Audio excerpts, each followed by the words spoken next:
This week there's only one lecture, and it's on working with parents and families. So, we obviously have to start with the big issue, which is to see our relationships with parents as a relationship or a partnership. The ways that we can communicate with our families, ways that we can educate families. We're also going to do some marketing and public relations, a touch on customer service today, but marketing and working with the community will more so be in next week's lecture. We'll also work on protecting staff. So when staff are being disrespected or having to deal with rude families, how we protect our staff and how we advocate and intervene for them. Ways that we could work with challenging parents, and then a lot of our programs have parent groups as well. So we do want to start from the idea and the philosophy that we have working relationships and working partnerships with families. And we need to start it off on the right foot, and we need to maintain it for the rest of the relationship.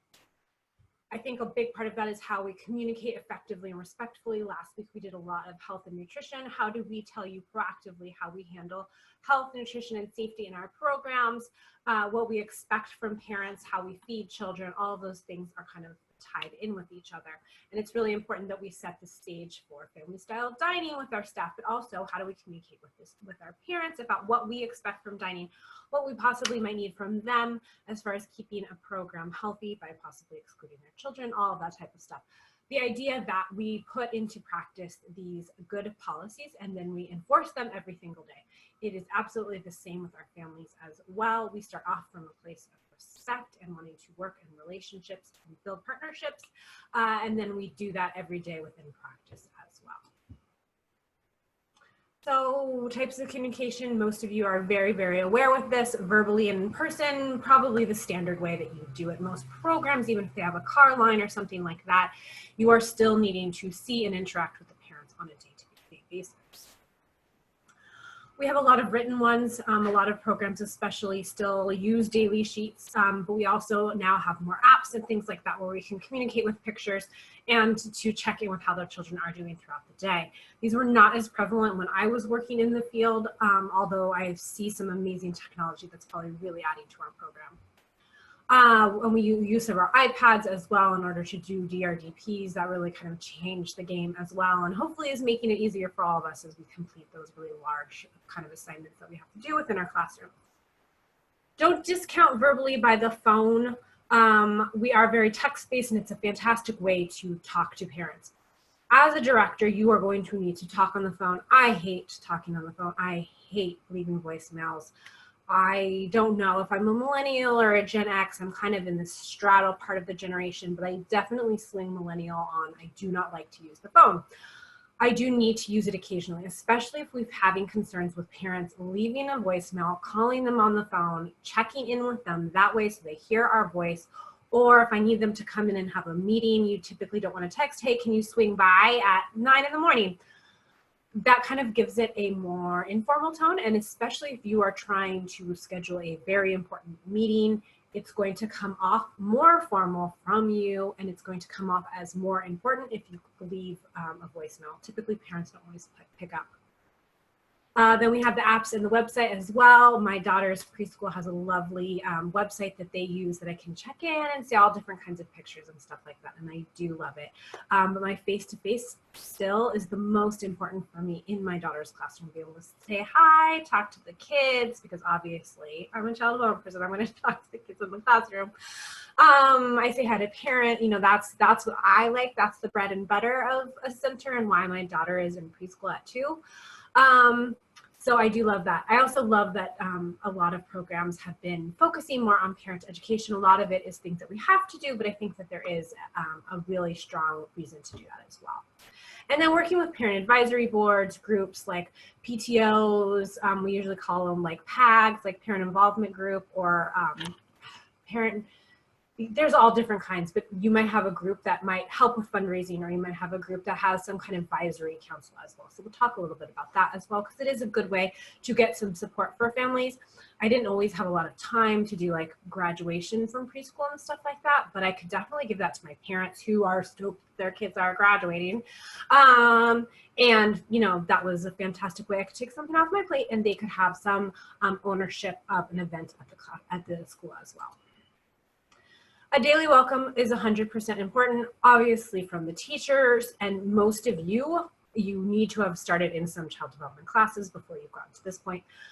So it's really important that you know about that. If you are struggling with that, we have lots of classes about parents as partnerships, working with the child, the family, and the community. Lots of places where you will learn about this, but you need to know that teachers are kind of the gateway and really important.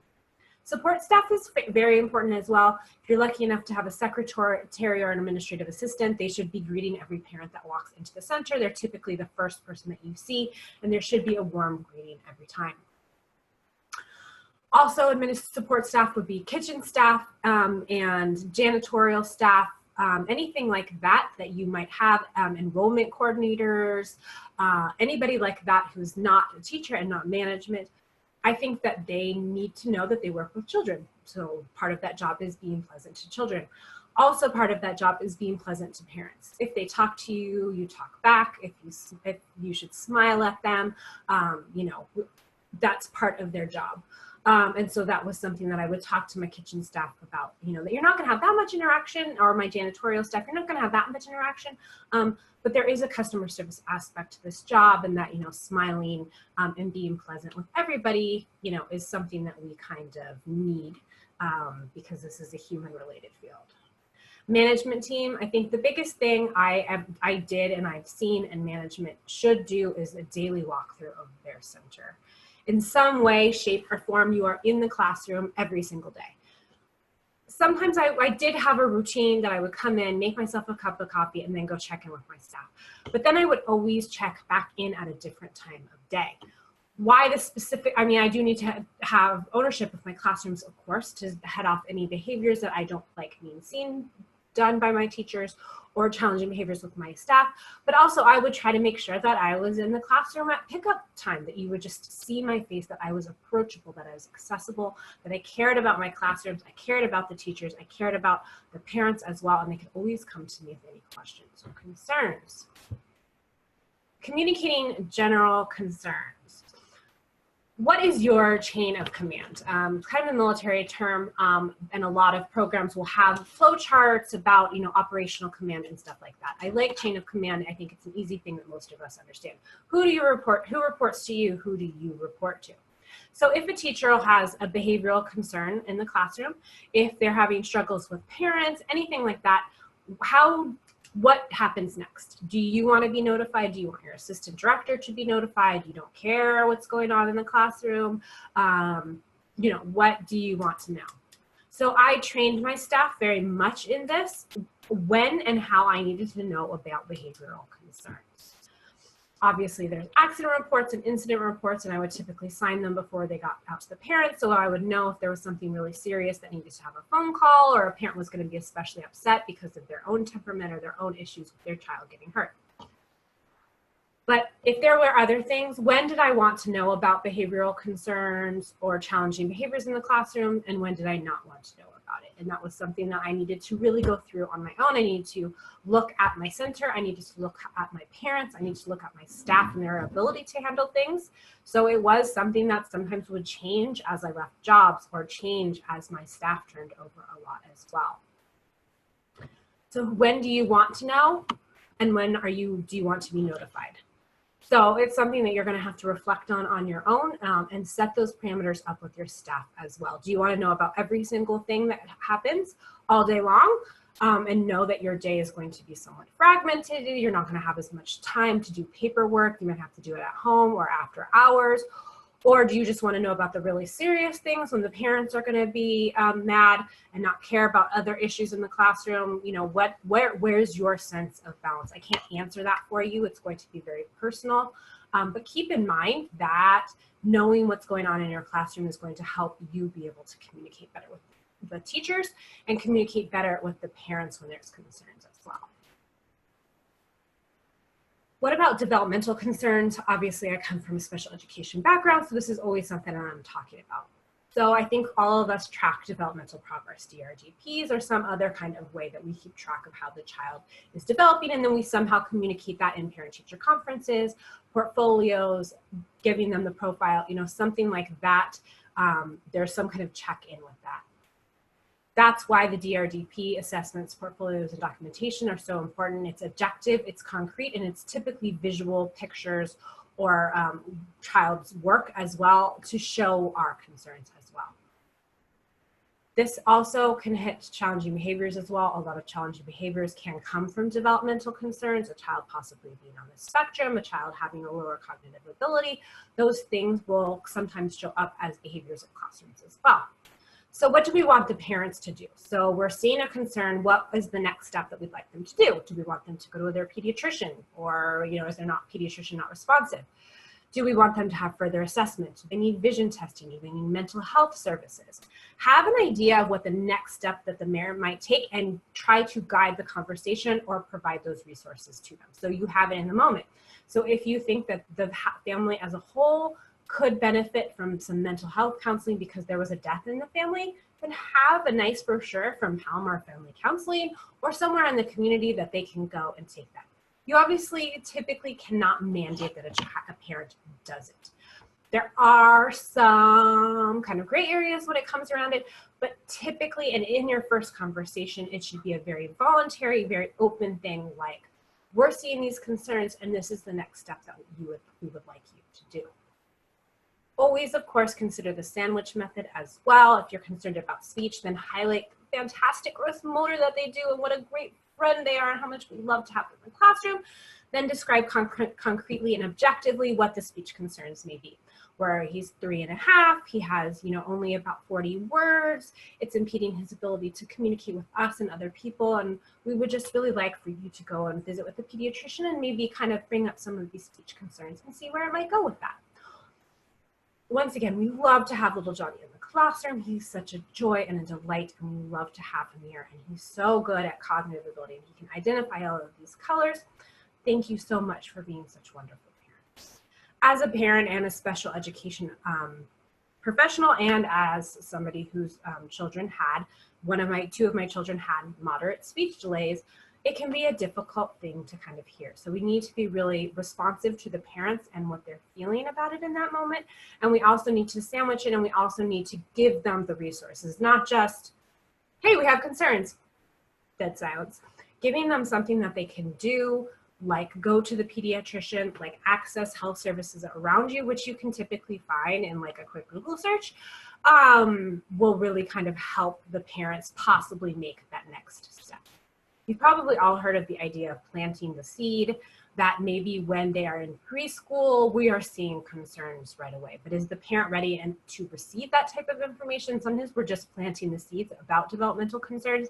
And then when the parent is ready, they're able to access the services. Obviously, the caveat here is that children engage in destructive, dangerous behaviors. In that case, it goes beyond just sharing assessments and things like that. And that's where the gray area about, can I continue to provide service for this child and this family if the family does nothing about it? Or it's a two-way street. I'm going to need something from you, that a way that you are being proactive about these behaviors so I can keep my staff safe, so I can keep the other children in the classroom safe. That's my biggest priority. And sometimes if parents are not willing to work with them and I cannot keep other people safe, I might have to disenroll a child. I've done that twice in my entire career and I hated it. It ate at me. I felt like I needed to provide a situation, but in one case I couldn't keep a child who was on the spectrum safe in my center. And then in another case, I couldn't keep my staff safe from a child. And we really had to kind of make a hard decision because we couldn't get the behaviors to stop. Once again, I've only done it twice, and we used a lot of kind of professional and managerial work on my side in order to mitigate some of the consequences for the family when we did have to disenroll as well. If you want to hear more about that, or if you're having a concern with that yourself, feel free to email me, or we can chat about it as well, because there is a lot that goes into communicating developmental concerns, communicating challenging behaviors, and then the possible disenrollment process as well, so feel free to reach out. I do love this. This is from KIT, Kids Included Together. It's a local San Diego organization that's branched out as well. They have wonderful webinars. They're definitely kind of a disability related and supporting disabilities in preschools, school age programs, and just kind of a 10 and under. This one is a great one about communicating with families, and it kind of shows some situations as well. It would be a great one in order to show your staff as well. Communicating about money issues. I know this is a gigantic issue for some of us, especially if we're not subsidized, especially if we really depend on tuition in order to keep our programs running. There's a couple different ways that they can do it. A lot of times we'll see that they're late every once in a while, or they can't pay the registration fees.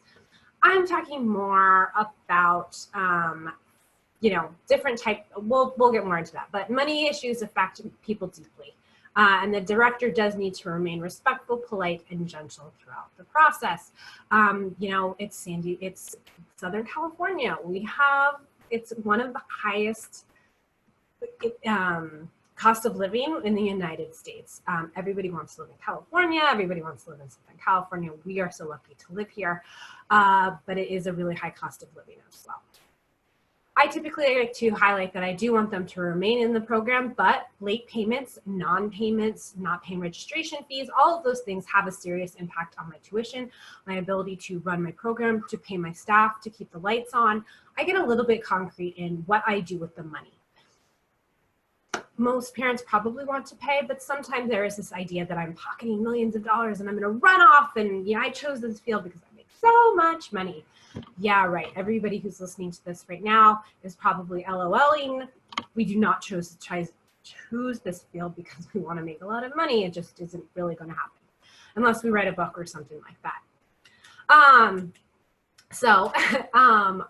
I like to let them know, I use your tuition fees to pay my staff. I use your tuition fees to keep my program running. I use your tuition fees to pay myself because I run an FCC home, and you can see my house and where I live, and I'm not making, billions of dollars here. Ask how you can help. I think that's a great way to do it. Respectfully, what social services do you need? If you were on CalFresh, if you were on SNAP, if you were on WIC, would that help you? Are you eligible? Is that going to help you be able to pay these fees? What subsidies do you need? Can you be state funded? How can I? A lot of times for our working poor, they do come up short at the end of the year, or the end of the month, or halfway through the month, or a week after they've paid their mortgage. They are going to have they're going to struggle paying these types of daycare bills. So we need to remain sensitive to this, while also making the need for money in our program to keep operating a legitimate concern as well. Sometimes families just need it brought to their attention as well. And then they let you know, Pan, I get paid once a month on the 15th, so making your daycare bill on the 10th is a struggle. If you have the opportunity, can you move that date around just for that family to a later date? Like, can they pay it on the 16th because they get paid on the 15th each month? As somebody who does get paid once a month, I understand that concern as well. And I've previously worked in jobs where I would get paid in December. Especially in school districts, this is really common as well. You get paid in the beginning of December, and then you get paid again until the end of January, because there's like Christmas breaks and things like that. That can be a really difficult thing for parents to kind of bridge as well. So if you have school teachers, perhaps letting their January payment be late, if you can, and that's your decision about the financial realities of your program, if you can do that, that's fantastic. Some need help accessing subsidies, social services, anything around that will support them, that they are eligible for, that will help them be able to pay these fees. Some need help managing money. They're not making great life choices when it comes to financial concerns. We have financial planners all over the place, pointing them off to maybe a low-cost financial planner. I know there's a bunch on base that I would have my Marines go to sometimes. I think even H&R Block, things like that, have those types of things where people actually need to learn how to manage money, especially in situations where Money is flexible, you know, construction work, you don't always get paid if it's raining, you have stuff like that. How do you start to have somewhat of a savings account to bridge those types of situations? Some people, that's a skill. Maybe they weren't taught it, maybe they forgot about it, maybe they never knew it, and they need to learn that as well. Sometimes people need a payment plan, like they literally need it due, like when fees are due, when they're late, how much I'll give you, things like that. They concrete, literally. I had a family that I would write it. I learned my lesson on my second year. I wrote out everything per month for them, and I gave it to them. I kept it. I would even make copies throughout the year just to remind them every 15th my tuition is due. By the 20th, it's considered late, you know, something like that. Okay, so money concerns. So I'm gonna kind of go at this. This is specifically how I would talk to family if they're chronically late on paying their monthly tuition dues. If they're chronically short on the month, I charge $300, they give me $250. Or they're just non-compliant, they've stopped paying. So I'm having legitimate financial concerns about family. I would then investigate if they qualify for YMCA, CDA, or any kind of subsidy program as well. Perhaps WIC, CalFresh, things like that. I could have the applications with me as well. Typically in our programs, we have some kind of income disclosure so I can get a sense of what they would be eligible for. I'm not going to dig into their finances. I don't want to know exactly how much money they make, but I might have an idea. A family of 6 could probably qualify for XYZ and give them the applications and the information, or even a brochure. At a predetermined time, then I would call them. I would say, on Tuesday or Wednesday at 9 a.m., I need to have a conversation with you in my office, you know. So once I finally get the family in my office at a quiet time, I'm going to present the new payment plan or a new childcare contract as well.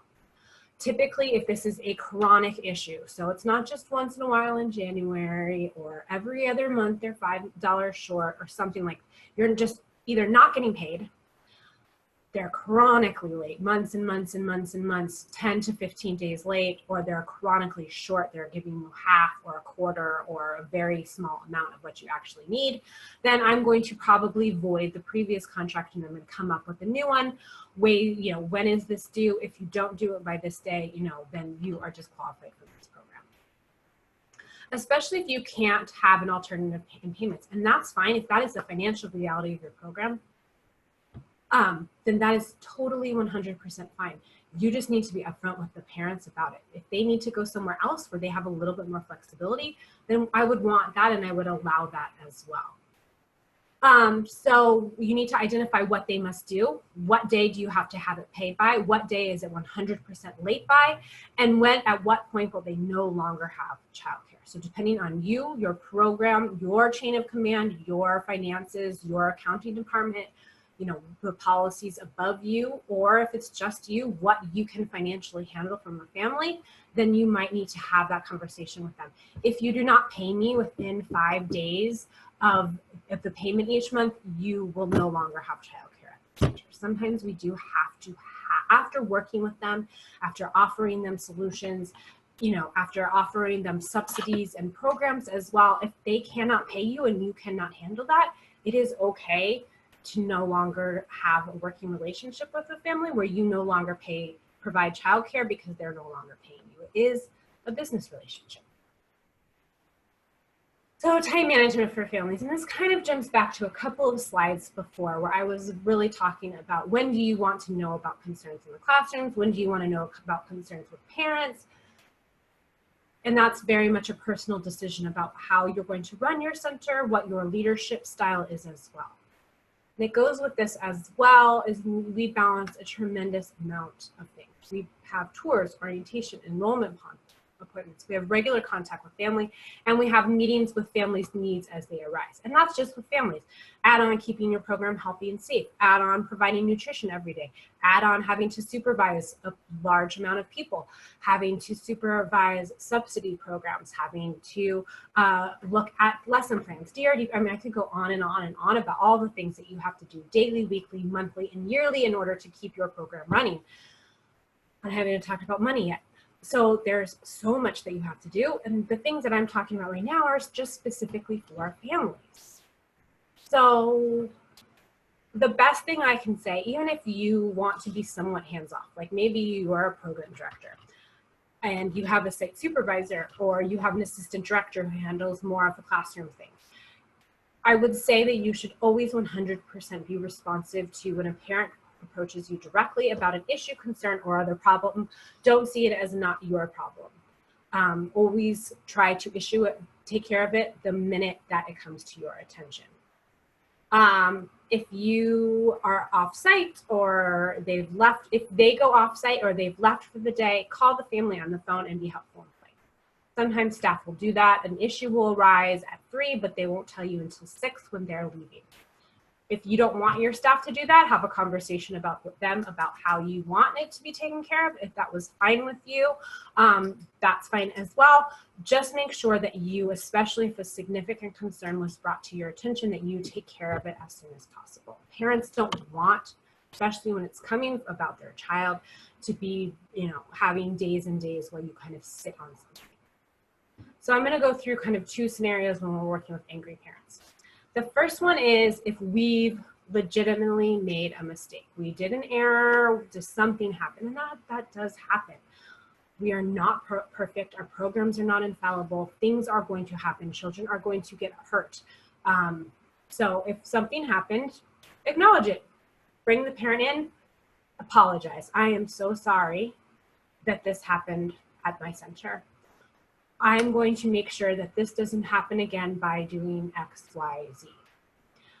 After I have that conversation with the parent and I allow them probably to unload a little bit, especially if their child was hurt or something like that, or they were talked to inappropriately by a staff member, or just something happened that we have responsibility for, they're going to be a little bit upset.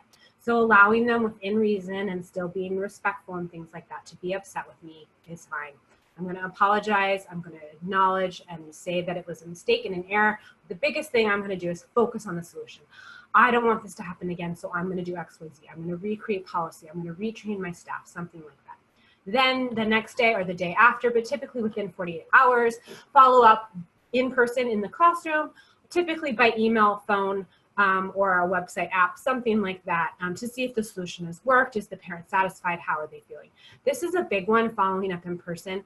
Just making sure, once again, that I am responsive. I'm telling the parent, I'm showing them I'm responsive to your need. I take these types of things seriously, and I want to know if the solution that we had kind of come up with has worked from your end. Or to tell them, hey, I had that training with the staff.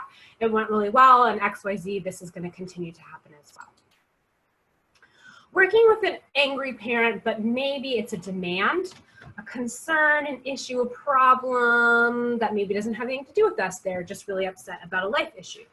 Or they're being inappropriately flirty with my staff, or they have an unreasonable demand, or, so it's kind of this gray area. There might be a concern in there, but it's also like a little bit out of the blue. We didn't have any it didn't arise out of like an issue in the classroom.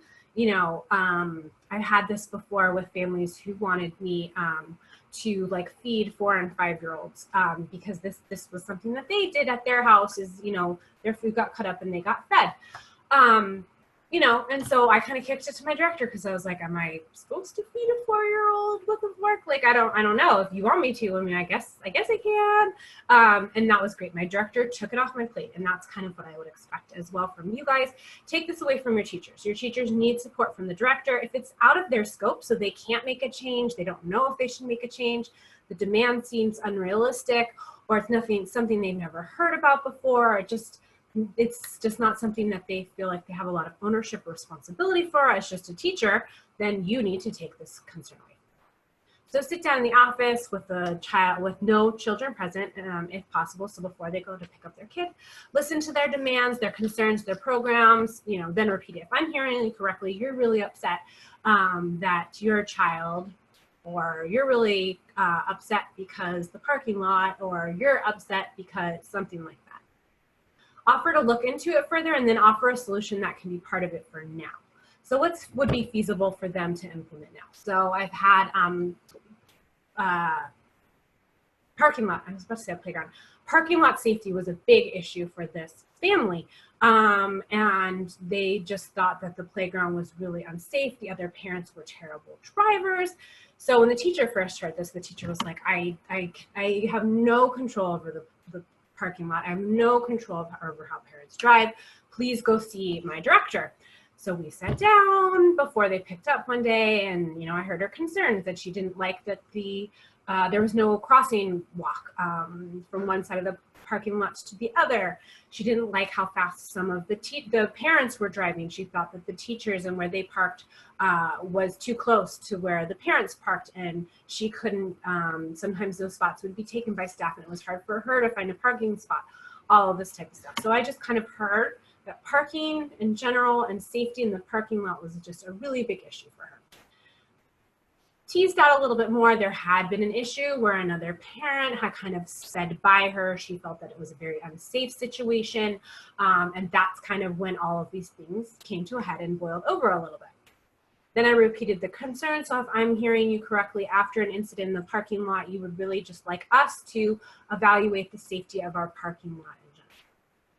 She said, yes. I said, well, you know what, I'm going to look into it as well. Maybe we can take a look at the speeds that people are driving. I said, once again, I can't control how other people drive. In the meantime, I'm going to talk to my staff, and I'm going to make sure that they know that we have a staff portion of our parking lot. We kind of had an offside area off to the side that said staff parking, and then the things that were much closer to the center were for parents. You know, I just remind them, I know you have 5 minutes on your lunch break. Please don't park in those kind of 6 spots that we have reserved for parents. We've got this spot off to the side. You know, and sometimes we have to park on the street. You know, as the area in Escondido, kind of parking was kind of a nightmare sometimes. Generally, safety from my perspective was not, but I definitely re-educated my staff. And then I talked to her later, and we actually decided she'd join the parent advisory group, and she kind of asked, and they eventually, it took a while, but we got somebody to come in and repaint lines and kind of do like a yellow-ish area in front of kind of where we funneled the parents into kind of our entrance into the playground. So it wasn't like a legal thing, like it wasn't a crossing walk line or anything like that. But it did just kind of reinforce to the parents to slow down. And then with her own money, she bought one of those kids waving a sign that says like slow down or something like that. So at the end of the day, she was happy. It did kind of come to a boiling point because of an incident with another family, which I did want to know about as well. But I did try to give her solutions that would make her feel better about the situation at the time. So sometimes we have challenging parents that are just rude, or they're mean, or they have difficult behaviors, and I hate it. Most of our families are amazing. Most of our families we love to see, we talk and we chat and things like that. But sometimes they're rude, they're disrespectful, they're just difficult people, and that exists within our world, and we need to know how to work with them. I think as the director, we're the one that defines the relationship. We set the boundaries, we set the parameters, and we advocate for our staff 100%. You cannot be rude, you cannot be inappropriate in front of children, and you cannot be rude and inappropriate to the teachers and staff. And then define what rude and inappropriate means to you and your program. It might be different in different programs. It might be different with the populations that you serve and what other people consider difficult and rude, but you are allowed to set the parameters of those relationships. Once again, you might have people above you who need and are going to tell you what those relationships are, but you need to set it up for your staff. I've been talked to very badly. I have been flirted with inappropriately. I have been just disrespected in general as a teacher. And a lot of times looking back, I did not have the support from my director that I wanted. And so now that I am in this position where I teach people, it is important that you intervene to protect your staff, protect their relationship with the parents, because I would rather that you be mad at me, upset at me, cranky with me, than with the teacher, because the teacher has to work with your child all day long. So if we need to hash out an issue, I would like to do it one-on-one with you. Maybe the teacher will be around, but I'm setting the boundaries about how you will act in my center. And parents can be upset. I mean, sometimes the cranky ones still have a legitimate concern. So maybe they're not the people that we love to see every single day, but if they do have a legitimate concern in the classroom, maybe they don't bring it up the right way, but I still need to answer that concern. So if their child has been consistently being bitten in the toddler classroom, I can say to a parent, you know, So you can't come into a classroom and curse and yell at my teachers and in front of the children because you're upset that your child has been bitten, but being bitten is a serious concern and I'm going to handle it. Do not ever do that in the classroom again. That sets up a really bad and negative environment for the children and the staff, but I'm going to work with you to make sure that we take the steps to ensure that your child isn't bitten anymore. This is what I'm going to do. So I can answer the concern and I can be responsive to the needs of their child and the needs of them as a parent, but I can also say you cannot be disrespectful again. So on Canvas, I have a PowerPoint called Going Beyond Customer Service. This is my PowerPoint I created a couple of years ago. You are more than welcome to use it. If you do use it, please give me a credit, put my name on it, say it comes from a faculty member at Palomar as well. And it goes into reasons behind the behaviors. And this is not to kind of excuse bad behavior, but it gives insight onto why some parents are rude, why some parents are difficult, why some parents are inappropriate, and ways that you can work with those types of personality types as well. So it gives insight, but you still need to define the parameters that you have with the parent and the relationship that you're going to allow them to have with you and your staff and the children who are going to witness it. Then we have rule breakers. Typically these families are fun. Like they're like your like rebellious, like people-oriented, cracking jokes, all that type of stuff. So they're typically like pleasant, fun people, but they consistently break program rules. They typically pick up late. They might drop off late. They try not to sign out because they think it's boring and they don't like to do it every day. They don't volunteer when they're supposed to, apparently, especially if you have that as a rule within your program that you have to volunteer a certain amount of time or in some way. Start off with the pleasant verbal reminder from a director so no parents are around, maybe teachers aren't around, something like that, like, hey, you're late this month, or hey, you have to sign out, you know you're supposed to, like, especially if you can keep it humorous, but remind them to do it. If they're consistently doing it, like they're consistently not signing out, and we need to have signs in out. Just give them a phone call. Hey, so-and-so, it's Jolie over at the center. I just want to remind you about the signing in and out. I know that it's a bummer and maybe don't want to do it all the time, but it's really important for our program. We need to know when the children are here. It also helps us with our classroom ratios, knowing when most of the children come and when the children leave. That helps me be able to staff and set up schedules for my staff. It's also really important if we were to have a fire drill or something like that. We need to know how many children are on staff when they got here in order to be able to evacuate our centers really safely as well. So I know that you really don't like to do it, but it's so important for our program. And I really thank you for going along from now on and doing it. So I kind of give them reasons, like there are significant reasons why we have these rules. You don't like the rules, but there's a reason.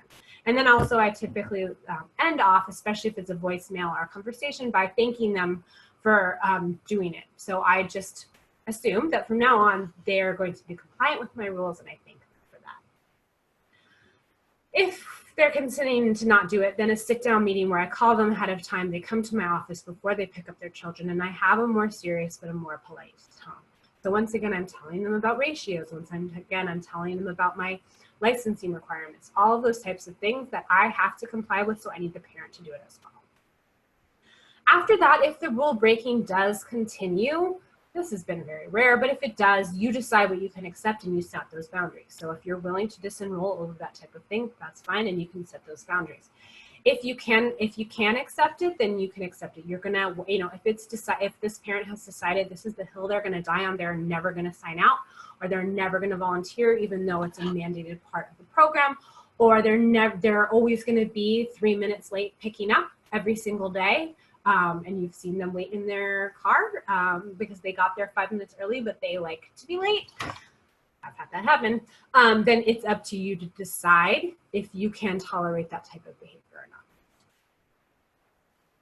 not. Then customer service, once again, I've got that PowerPoint. If you use it, just please give me credit.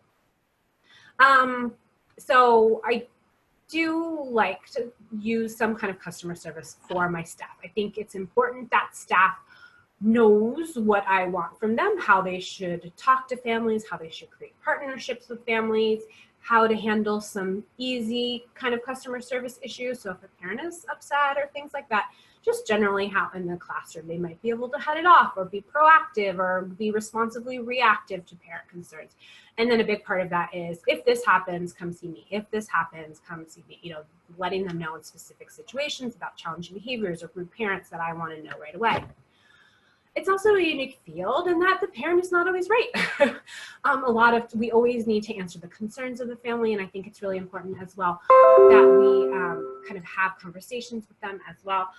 But we do want to focus on partnership and education and working with them, but they're not always right. Sometimes they have unrealistic demands about the program, the parking lot thing. There were things that I was never going to be able to control about Escondido or this parking lot or the city council that we're going to be able to answer her concerns. Like put a crossing walk across a busy street in Escondido. That was never, you know, that wasn't going to happen. That was out of my jurisdiction. I was probably never going to get Escondido City Council to approve that. But there were other things that I could do as well. So handling conflicts as well. So I think once again, it's really important that we know that families come in different structures and situations. So sometimes we have families that are involved in child abuse situations. They might be LGBTQ and have different family structures. They might be single parents. They might be kinship parents where grandparents or uncles or aunts are raising the children. Or they could have alternative professions like exotic dancers, so strippers, you know, things like that, where we might have a stigma about the profession that they do. So what happens if your staff has thoughts about families, about how families should look, about how families should be created, about what families should do as far as work, and if that causes an issue with the family? I think the biggest thing is that a teacher will always provide respectful and polite care for the family and the child, regardless of the situation. So you might not agree with it. This might not be how you think children should be raised, but if there is no child abuse in the situation, then it doesn't matter what you think about the family. You are going to be polite and respectful no matter what. The teacher examines their own thoughts and feelings, and you as a director might as well, on what you think about families, what you think about and as a manager, what you think about families, what your families might think about families. So you need to reframe your thinking about what is the most important part of the family. For our situation, it's the child. So what the child needs from us as a center is more important than what we think about a specific family. Once again, if child abuse is not a factor. I think it's also important that we minimize gossip and assumptions that people make about different types of families as well. If it affects the classroom teachers, and then it only affects them. It's not fodder for the break room. So if it's an issue in the toddler room, it stays in the toddler room. It doesn't need to go to the preschool, pre-K, or infant classrooms as well. So minimizing that people are talking about or giggling about it as well. I think I was really lucky in that my first situation kind of like this was that I had a mother when I was, so I was 19, first year really teaching in a classroom, and I had a mom who was a stripper. You know, great mom, raised her child really well, used the money that she made as a stripper to have her come to a preschool program. And then she had a babysitter at night so she could go out and do her job. And she knew the importance of early education, and she knew the importance of her child kind of breaking out of some kind of patterns that they had in their own community. And she was really, really just a great and lovely person. And she worked as a stripper at night, you know. So when I first heard that, I had a lot of assumptions about her, and I had a lot of assumptions about how she was as a mom that did not come true for me. And so I got to see that even though I might think that that's a funny career, like, ha ha ha, she's a stripper, or a disrespectful career, or just something that I maybe wouldn't choose for myself, doesn't mean that it made her less of a person.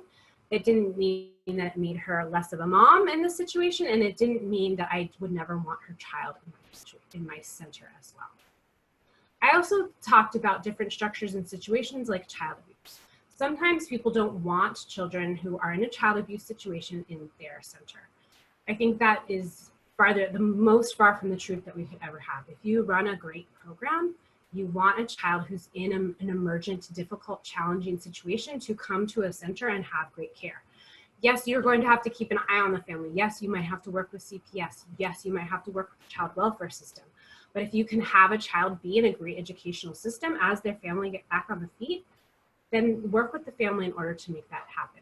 You might not like the family and you might need to keep an eye on them, and you might even need to call Child Protective Services on them again. But if you're keeping that child, which is the most important thing in this situation, safe, healthy, and you're teaching them during the day, I think that's a great thing.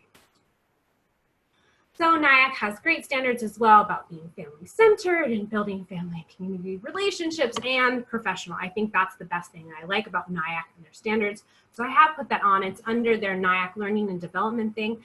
And I think their standard of conduct and their code of conduct is fantastic. And they talk about the professionalism in our career that a lot of places don't kind of focus on, because sometimes we get more into that communication and we get more into the partnerships and we forget that we are professionals in the field. And I like their focus on that. So we are also going to talk about marketing and public relationships as well. And I am going to do, yes, we are. So how do we market ourselves to the community? How do we market ourselves to parents who are already in the program? So how do we market ourselves to the community? How do we market ourselves to parents? And then how do we support children in the program and how we highlight that, and then highlighting the good as well. So we're going to talk more about marketing and our online presence and things like that in other situations, but I do want to kind of talk about this idea of marketing yourselves to parents who are already in the program. So highlighting the good that you're doing, and I think it's so much easier with our websites and our apps now to send out a group picture of your trip to Bates Nut Farm, or to send out a picture of the firefighter that you came out to the 3-year-old classroom for community helpers. Like that type of stuff, parents eat that stuff up. I'm sure you guys know about it, but it also is a form of marketing and public relations. It keeps them happy about the program and the education that their child has. Also, sometimes you want to highlight those good types of things, especially if there maybe was an incident at the school, or there's been some gossip around in the parent programs or the parent advisory groups or things like that. Sometimes parents get wild hairs and they start to gossip about it a lot, especially in like part day programs or programs where like the parents can just hang out in the parking lot for a while after they pick up, or they all pick up at once and they're more together. They can gossip about certain things, or other parents or teachers in your program, things like that. So as part of the effort to combat some of those issues that might arise in educational systems, we do want to highlight the good. Show them what a great program you are, all the things that you do by sending out pictures or emails, or having great bulletin boards, something like that as well. And once again, we'll talk about the community in another kind of PowerPoint. Parent education is something that a lot of programs are starting to provide. I think it's great. A lot of it for us, it's a regulation, or it's something that's stipulated within our subsidy, or just a big part of our program, and something that we have to have is parent volunteerism, something. And then also with that, we provide parent education. Most programs either do it monthly or quarterly. There is some freedom in the type of education that most of us provide and how it's implemented. So the type of the program that we run, part day, full day, if there's volunteer aspect, the size, the population that we serve, what kind of children do we have, how many children do we have, how much money. Sometimes you get $1 all year long, or sometimes you have 1,000 or something like that. And then does your staff have ability as well? So can you pay them to provide childcare? Can you pay them to be part of the program? Does your staff have special skills and qualifications that you could draw on? I had a teacher that was like the Reggio Queen. She actually, even as I was leaving the program, was applying to go to Italy to learn more about it. She never wanted to be management or a director. She wanted to spend the rest of her life in the classroom with preschoolers doing Reggio project stuff. She was an angel. She did the most amazing stuff. And I had her lead a parent education program. It went so well because she was very beloved and just a wonderful teacher. So her whole classroom came out, and then she just got to talk more about why she did it, and showing pictures, and talk to us about Italy. And we watched videos. You've probably seen the one with the giraffe and the field of like sunflowers, and it was just gorgeous. And I know a bit about Reggio, but I'll never know the amount that some of the people who love Reggio will know. Parent workshop schedule. So I ran a program a long time ago where I had to do parent education every week, and every month, and this is what I did typically. It's up to you. Knowing how much you have, what your size is, what parents you have will help you be able to kind of set up a great year that flows together and offers great situations, great workshops, and then also your budget as well. I think I had $50 when I did it. And that was for like extra printing costs and stuff like that, because we would give out handouts to the parents. That literally just covered like Xerox copies and like more paper and stuff like that.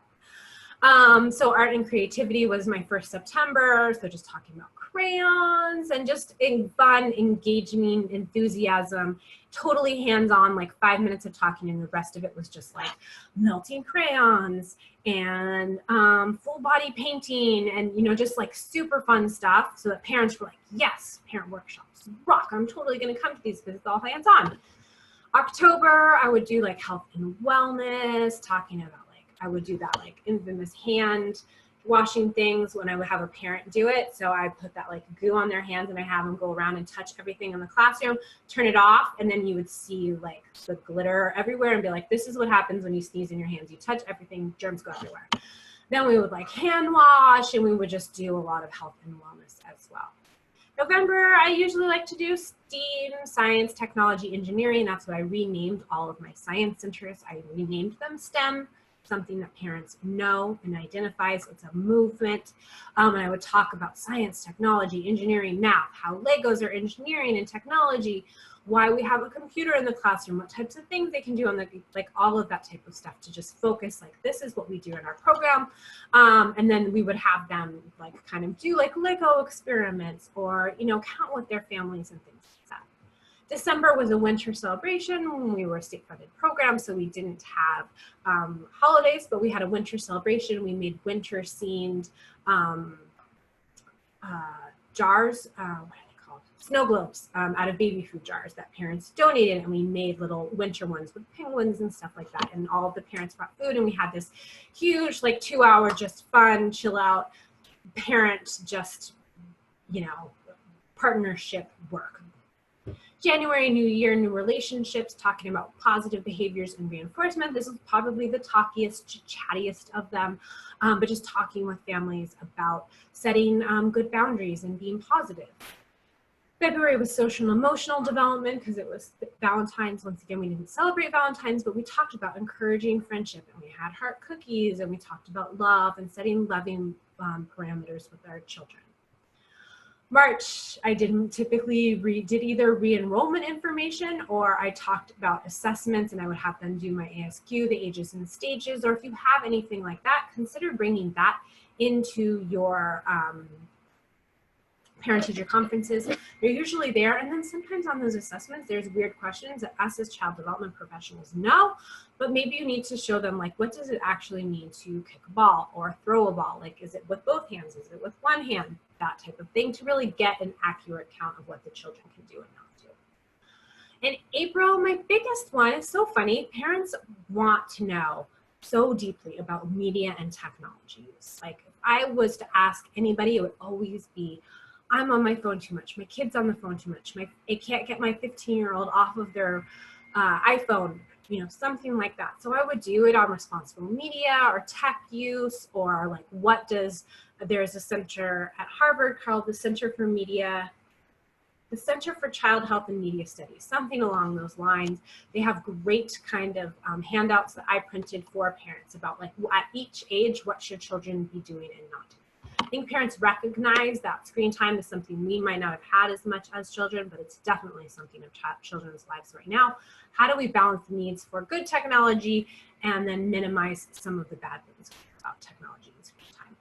And then May or June, something like that, you know, always in the summer, like, this is an academic calendar, but if you were to use a full year calendar, sometime in the summer I had, once again, family partnership, barbecue. One time I had some extra funds. I had somebody come out and do pony rides. We had our janitor and our cook were great friends, and they brought in his barbecue, and we divided it off, and they grilled hot dogs and hamburgers for like 3 hours. Had so much fun. The families loved it, and it was just a great time to reconnect over the summer. And kind of, I usually did it in May to kick off our summer, and if we had a summer program, to kind of announce what it would be and what camps would be. So in this week's assignment, you are going to be doing a parent education agenda. So I put a template up for you guys to go ahead and use, but this is an example of how my parent agenda would. So it would be, once again, a parent most requested workshop would be responsible media use. So my first thing in every parent agenda would be to offer light snacks and refreshments. If I didn't have any extra money, I would ask for it to be a potluck, and parents typically love to bring that type of stuff. Or if I could, I would just run to Costco and grab, a pizza and, like a vegetables and dip or something like that. If possible as well, I would either do it at the end of the day so that I had childcare provided one of my staff members, or just quiet, easy activities that the children can do, like a new game or toy or something like that that they are really excited about and will sit down and play quietly. I always let parents know you don't give up supervision, but somebody is helping your child. If I have childcare in that situation, maybe you can, maybe the children can stay in their classrooms and parents can come out. You need to let those parameters know. So if you're not actually supervising your child, let the parents know that this person is just here to help out. I always welcome families and honor that they took time to attend, and I'm so happy to see you here. I typically only talk for about 5 to 10 minutes with an introduction and any main points. Then in this case, I had kind of a parent survey where I had them do it individually, and then we took time to talk as groups and then as a whole group as well, talking about our own screen use. What are our ideas about screen use? What are the positives of screen use? What are the negatives as well? Then we would come back together and I gave them some resources. So if you're concerned about screen time for this age, these are some resources. If you're concerned about this age, if you want your child to be more physically active, you can use a Wii, things like that, concrete things that they would walk away from, maybe feeling better about technology use and better ways to manage it as well. So once again, an online assignment, you're gonna write 2 agendas for a parent education workshop. So you're gonna choose a topic, you're gonna choose why it's important or what parents are gonna learn. You're going to present it, you're going to tell me how you would present it to parents, so you don't actually have to do it. You don't have to pretend like you did it. You're just going to tell me, if I was to present this topic to parents, I would do it this way. So 3 ideas for ways to help parents learn. Most people don't just want to sit down, especially after a long day at work. So an icebreaker, small group, hands-on, lecturing through PowerPoints, a video, a small group work, full classroom work, things like that. Download a template. So I have a template on Canvas. Once again, you're going to fill out on those areas in red. We've had a couple of assignments like that where I give you a template that you can just go ahead and use, or you can recreate if you're on a Mac. And you're just going to fill out the areas in red, and you're going to complete 2 parent agendas. And this is just an opportunity with the 2 to try it in 2 different ways. So you might want to do something that parents are really interested in. And you might also want to explore areas of physical development or art, or how you would do the ASQ. How would you have parents re-enroll by, telling them the importance of really great filled out paperwork, something like that you would like to focus on. That's either an interest in your center or something that you might want to provide education on in 2 different situations. We're almost done, but I want to just talk about parent advisory groups. This is a stipulation for some programs, and it's things that some programs do where they have parents in some kind of advisory or parent involvement group, something like that, like a PTA, PTO, but for early childhood education or school age programs. It's best practice for some groups as well, like for NIAC and things like that, they like to see those types of things, especially for larger programs. So when they have a group of like 350 families, some kind of way for them to be involved in the life of the program might be good as well. I do like them in that they give a sense of ownership, control about their child's program, their care, their education in general. And then it's a great place to funnel your volunteers. So sometimes you have people that are really gung-ho and want to support you. Sometimes you have parents that really don't care. So the parents that do really care, you can funnel them into something specific. Typically, I did like a special event or fundraising, something like that. So they weren't volunteers in my classroom. They didn't have any role in my management decisions, anything like that. They did provide a supportive role as well. And this can create great community connections. It's a great way to support vulnerable families as well. So specifics, you will need some type of oversight. So when they are meeting, you will need to be there, an assistant director or a very experienced mentor teacher. Somebody needs to know what they're talking about and what they propose to do, because what they propose to do will affect all the families in your program. So you're going to have to oversight it to a certain degree. An agenda will focus on families, and then, you know, I'd like to know what they were talking about ahead of time, so that if they needed something from me, I wasn't blindsided because they want to ask me about something that I was not prepared to talk about. And then I also was allowed to I kind of kept that ball moving so that it didn't go over an hour or something like that. An unfocused meeting, and, you know, having somebody who can run them really well is important when in volunteer positions, like a PTA president needs to keep things, you know, rolling, because it can lead to complaints or gossip. You know, a big group of people, if there's not something for them to talk about, they'll just start to gossip or complain. So we want the agenda to focus on families, important topics, what I need from the center, what kind of fundraising we could go into. Sometimes we have a board of families, so if they have the ability to take on extra time commitment, you can even have a parent board as part of the parent advisory group as well. Typically, this is not done all that much, but sometimes it is as well, especially at cooperative or parent-run programs as well. So the things that I like, but it's always up to you, were to plan and organize your larger events like graduation or your winter celebrations or your summer celebrations. Parents love to do that kind of Pinterest-y decoration things. They also helped with fundraising events, supporting our field trips, going on our field trips, helping to fundraise for classroom consumables, things like that. You do need to know that there are rules and laws about fundraising depending on the program type, if you're state subsidized, if you're within a school district, how you can have raffles, how you can have donations, things like that. There are rules and liability issues, so you need to know about that, and the parent advisory group needs to know about that too, but it very much depends on the program group that you have.